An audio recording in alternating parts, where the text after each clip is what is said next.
Alright, so I thought about reviewing this game, being all clever and all witty, but no, I'm sorry, this game doesn't deserve this because I don't understand how, with all of this budget, with all this advertisement, your game could be the biggest heave and miss, swing and miss, drop of the ball that we have seen in recent years. Because let's face it, ladies and gentlemen, the reason why I'm not going to cut this game any slack is because this is supposed to be next gen, as they call it. This is supposed to be the look into the future. This was supposed to be the biggest step that anyone has ever taken into the 8th console generation, and we were supposed to sit down, like it, enjoy it, and take it for what it's worth. But at the end of the day, let's just call it what it is. It's a failure at its current point, because I don't see how you can have a next-gen game with the most weak-assed customization system I have ever seen in my life. Oh, what's that? Your favorite color is green? Well, too bad, because the best items in the game that you might be able to attain just happen to be a yellow cape, a blue helmet, a purple pair of boots, and you just look like a hot mess. It looks like you came out and had sex with a Crayola box and just said, Jesus, take the wheel because I'm drunk and blind, and I really hope that I can dress myself in the morning come this hangover. And unfortunately for Destiny, that's only the tip of the iceberg of its cavalcade of problems. For instance, let's just talk about drops. Now, as we all know, people complain about getting drops at the end of missions, how it's all based on RNG. Now, for those of you who don't know what RNG stands for, it means random number generation. And for that simple reason, you could sit here and you could have the best game of your life. You could go out here and body all the aliens. You could get all the headshots. You could have the master plan. You could have beat this game in speed 1 world record time. Yet someone who you carried and did absolutely nothing gets a better drop than you did, while you get no drop at all because RNG said so, and there's nothing that you can do about it because there's no trade system in this game. So even if the other person felt as though you deserved it more, and you feel as though yourself you deserved it more, you guys cannot reconcile this difference by trading the items over. Nope, you're stuck with it, and then you yourself have to continuously grind it until you get the drop that you need. And oh, what's that? You finally got the drop you needed? Well, by golly, you're happy. You're over there almost jacking off. You're just running around the house naked saying, I did it, I did it, I did it. But no, young Padawan, there's still yet one more thing you have to do. You have to hope that when you get it decrypted and you break it down, that you actually get what it says you're going to get. Oh, what's that? You got a yellow engram? Oh, that's fine. It's nice and encrypted. Oh, let's just clap our hands and do the rah-rah-ree patty cake dance.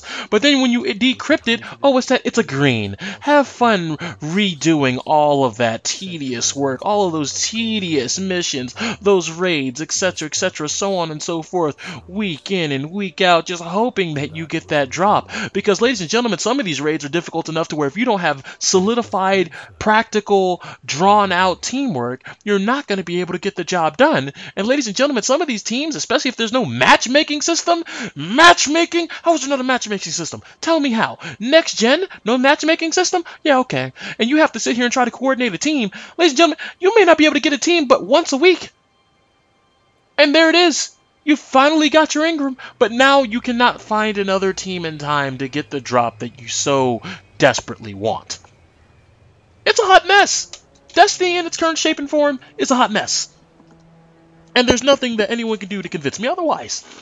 Now, let me dial it back a couple of seconds. Earlier, I said that there is no matchmaking system, and this is hilarious to me because how are we going to try and queue up for games when we're trying to do these raids with no matchmaking system? The reason why this bothers me is because this is the 8th console generation, am I correct? The 8th one? You know, the one that isn't the Wii, the 360, and the PS3, but the Wii U, the Xbox One, and the PS4, the ones who have placed a gigantic, huge emphasis on bringing the world together through online play. Yet your AAA title can spend millions upon millions of dollars of shoving advertisements down everybody's throat no matter what sporting event, video game, expo, cartoon, TV show, talk show they may be watching, because let's face it, Destiny commercials on every channel almost 24/7. I guarantee you, if you just got every Destiny commercial and you mark the time and you flip through the channels in a certain order, you could watch Destiny 24/7 at this point. But you could spend all that money on all that marketing, etc., but you mean to tell me you couldn't think to put in a built-in matchmaking system so fans had to go out and make a matchmaking site? Are you serious? But this is next gen though.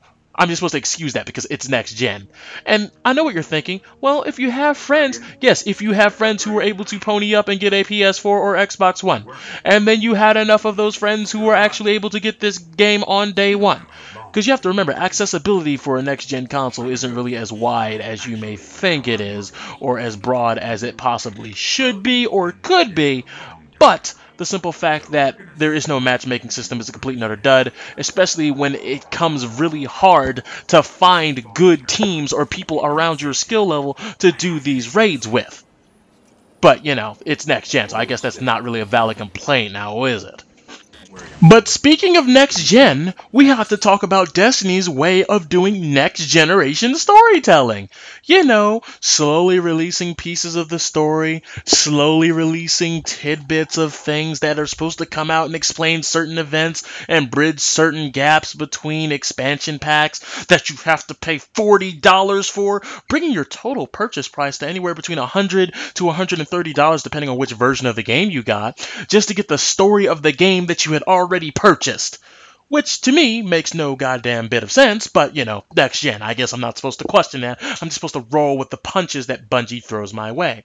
Now, whether you like it or not, whether I like it or not, or much to the chagrin of the gaming universe as a whole, you mean to sit here and tell me that as a consumer, I don't get the story that I paid for, but if I pay you even more money in advance, I don't even know how good the story is going to be or if I'm even going to be invested in it, but for another $40, you're going to explain the bare minimum of what's supposed to be going on. That's fine, but you mean to sit here and tell me that I have to wait 10 years, over 3,000 days before everything is fully revealed, just so this game can remain relevant for 10 years. Now, correct me if I'm wrong, ladies and gentlemen, but doesn't that mean Bungie has the biggest set of balls in human history? I'm talking about Duke Nukem is envious of the huge cojones that Bungie must be packing right now. And the reason why I say this is simply because you mean to tell me at the beginning of the console's life cycle, this is one of the first AAA titles that has really taken advantage of what the PS4 and the Xbox One can potentially do for the future. But you mean to sit here and tell me within the next decade, there isn't going to be a single other first-person shooter with all the Call of Duties, the Battlefields, and anything else that might come over the horizon in the next decade that isn't going to completely outshine and rinse their hands with whatever Destiny put out there, especially when Destiny may have created a blueprint for one of these other big AAA budget companies to come out and do something even better than they did. And you mean to sit here and tell me within the next 10 years I'm not going to come out and see something crazy like a Destiny 2? Really? How naive must one be to sit here and think that that's never going to happen? Like, we are never going to see a game that is even going to rival what Destiny is. No. You're crazy if you think that your game is going to be relevant for 10 years. Trust me, the way that first-person shooters work, Destiny is much easier to replace than those at Bungie might think. Now, with that said, I know a lot of you may be saying, but Priyan, you're wrong, because many people played for World of Warcraft subscriptions month after month after month, and yeah, it cost a lot more money than it ever cost us who bought Destiny and the expansion packs. And viewer, you're right. There's nothing I can say that can even dispute that fact. Nope, nothing at all. But there's nothing that you can say that will dispute this fact. At the rate that Destiny is going to be releasing their expansions and, what's going to be covered in those expansions, if you compared it to World of Warcraft and you put a dollar to content ratio, even though you spent that much more money on World of Warcraft, it still comes out ahead on the dollar to content ratio. Because every expansion pack with WoW, it felt like you actually got an expansion on an already well-versed, well-expanded lore, world, theme, etc., etc. Yet with Destiny, I feel as though I'm getting a bland experience, because even when you get to the end of the game now, you're still scratching your head going, really? That's it? Oh, I guess I gotta go play the Crucible, which is actually the only fun part of this game, or go grind and grind and grind until I get other things, so I can do certain missions that have to be a certain level to even participate in to begin with. It's quite hilarious, really. But, I guess when those expansion packs drop, this will be a perfectly new game. But unfortunately, when you review something or when you get your hands on something, when the game is new, that's what you evaluate it on. When you get it in your hands and it's tangible to you, that's when you evaluate the game. You don't evaluate it 5 years down the line to give a review. No, that's not what you do. I'm sorry, if you release something and it is a piece of shit, I'm going to tell you that it's a piece of shit. But you better not come over to my face and tell me, nah man, you gotta wait 4 years before it's any good. No, because then why not release it in 4 years? Oh, you got to capitalize on that money now, though. I feel you. I feel you. I feel you, dog. I feel you. Oh, and Destiny, I didn't forget. Oh yeah, yeah, I didn't forget. You see, when Capcom did it, I got on Capcom. I chewed them up and I spit them out about doing this. And how dare you take a game with a AAA budget and think that nobody was just going to notice this or finding this out? But you mean to sit here and tell me that you had already coded certain events into the game, yet you have locked them away, creating it into disk-locked content? Now, I don't know about you, but DLC means downloadable content, meaning it's content that was not in the game because it didn't make the cut. Not, oh man, I think we're giving them too much. Let's take things out, but not actually take them out. Let's just lock them away underneath a couple of security layers and just hope and pray to Jesus that they don't get found. Well, they got found. And we found new strikes, new missions, and basically a whole section of the game that most people can't get to unless they buy the DLC. Really? Really?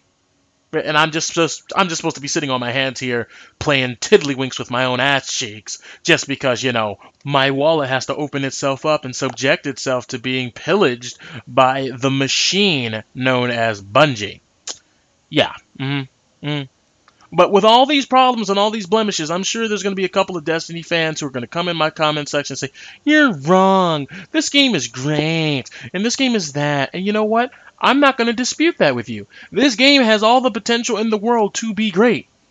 However, for $100, there's not $100 worth of content in this game, even with those DLC packs.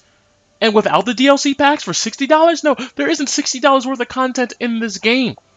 I would have much rather see this game take a free-to-play model and attempt to be modest for at least the first couple of years before they did all the garbage stuff that all the other free-to-play games out there like to do. But the fact of the matter is, you probably would have gotten more bang for your buck in that facet than you would have in the current build of the goddamn game.